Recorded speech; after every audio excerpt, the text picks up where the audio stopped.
તો રાજ્યમાં માવઠાનો ખતરો છે યથાવત છે. અનેક એવા જિલ્લાઓ છે કે જ્યાં હવામાન વિભાગે વરસાદની આગાહી કરી છે. કેટલાક ગ્રાફિક્સના માધ્યમથી પણ આપને સમજાવવું છે કે આગામી દિવસોમાં વરસાદની કઈ પ્રકારની સ્થિતિ રહેવાની છે.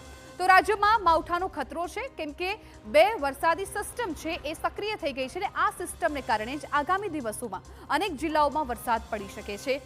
બંને સિસ્ટમ છે એ ડિપ્રેશન બની ચૂકી છે એટલે ટૂંક સમયમાં જ હવે કોઈ પણ જિલ્લાઓમાં વરસાદ પડી શકે છે.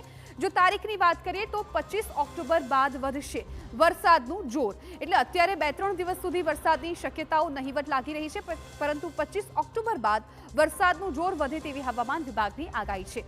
ખાસ કરીને સૌરાષ્ટ્રમાં વરસી શકે છે વરસાદ.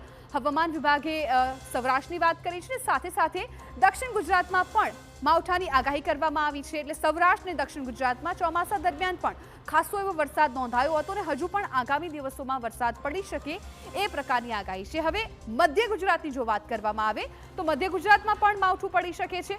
આ સાથે જ અન્ય ઝોનની વાત કરવામાં આવે તો ઉત્તર ગુજરાતમાં પણ હવામાન વિભાગે વરસાદની આગાહી કરી છે. એટલે આ ચારેય ઝોનમાં આગામી દિવસોમાં વરસાદની શક્યતાઓ રહેશે કેમ કે અરબ સાગરમાં ડિપ્રેશનમાં સિસ્ટમ છે એ ફેરવાઈ ગઈ છે અને જેને કારણે વરસાદી માહોલ છવાઈ જશે.